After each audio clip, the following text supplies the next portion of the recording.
Hi, this is Dr. Kittredge at Manchester Medical Center, and I'm here with Larry, paramedic, and Kate, our medical assistants, and we are going to show you the proper way to put on a regular surgical mask and how to take it off for your protection.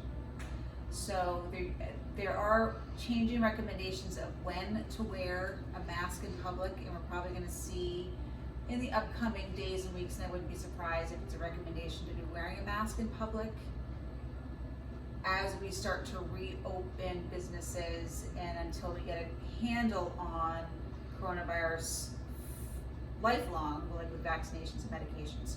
So I wouldn't be surprised to see that as we start to open up, the recommendation is going to be to wear a mask at all times when you're in public. And so the point of us doing the video today was to make sure everyone's doing it right, because there's no point in wearing a bike helmet if you wear it back here, or wearing a seatbelt if you take the lap belt off. So unless we do it right, there's really no point in it. And there is actually a way to do this. So there are different kinds of masks, and these are the typical surgical masks that most people will probably be able to get their hands on to use while at the grocery store or amongst other people. There's the N95. This one really should be reserved for the healthcare providers because there is a shortage. And then there's also what you're seeing more frequently are the homemade cloth masks. So from a filtration standpoint, the N95s will filter out about 95% of most particles. Surgical masks, depending on where you're getting from and what country you're getting them from, are about the same.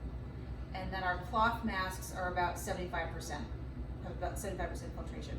This one that was made by a woman here in town, actually she made a little pocket that you could put a little filter. So if you put a HEPA filter in there, where is it?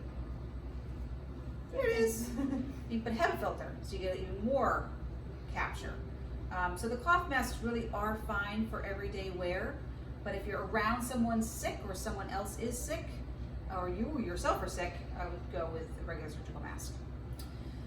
So the right way, and Larry will show, is there is a top and there is a bottom to these masks. There's a metal rod, kind of, that goes a band that goes at the top with this blue and white backed one, and then there's none on the bottom. How it works is you take the blue side facing out, the white side facing towards your face. Take your size, bring it up to your face, around your ears, and pull the base down. Take your finger, pinch here. That's it. So what you want is no airflow. You want no pockets for air to get out. So the masks, if I'm wearing a mask, it's protecting you. So if I cough, if I sneeze, it's protecting you from getting sick. And then if you're wearing a mask, it's protecting me. So, if we all do this, we're eliminating respiratory droplets. That's the point. This is not correct. You want it over the nose. You want the metal piece clamped down. You want to make sure that you have no air that can leak out from the sides. And if you wear glasses, like Sir Larry here, you can either bring the metal piece up high under your eye and the glasses over the top so that they don't fog up. Or you can move your glasses a little bit more forward if you find that they're fogging, but having that nose piece pinched is really important. Because if it's just down here like Kate had shown, it's not doing its job. There are still respiratory droplets that can come from the nose, and you can still inhale particles up the nose, so you want it over the nose. Excellent. The other piece of what we're seeing, if it's not on properly and you're just looking silly, is touching the face. So masks are helpful because they're not allowing particles to be inhaled, but at the same time it can also help eliminate you actually touching your face. Which, the viruses, if you've touched objects that have virus particles on them and then touch your face, it's the transmission through the mucous membranes, through your mouth, through your nose, your eyes. That's how the virus gets in and gets us sick. What we're seeing though is that folks are touching their mask. So let's say I'm next to Larry and not adhering to the 6 feet rule, and I sneeze, particles are all over Larry. Now they're on his mask. So it may have prevented him from inhaling the particles, but now they're on his mask. So if he's grabbing an apple at the grocery store and then needs to adjust his mask because it's itchy or has to take his glasses off, it completely defeats the purpose of the mask.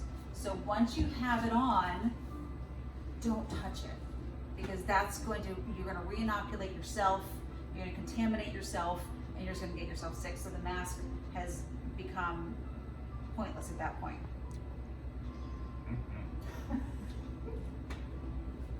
Oh, and then removing it. So removing the mask is another really important thing, because again, we don't want to contaminate ourselves by taking the mask off. So these really are meant to be single use. And when we're in a healthcare setting, each patient, every time we're in a room, if we're wearing it, it comes off and we dispose it. Unfortunately, because there's a shortage, folks are having to reuse and reuse and reuse, hence leading to a lot of contamination. So taking the mask off to not contaminate yourself is actually the most important part of really of all of this. And so to take it off, you don't grab the front. You don't do a Larry. Don't do a Larry. So you grab the band just with a finger, with a pinky, and take it off this way. And you don't want to crumple it up. You don't want to stick it in your pocket.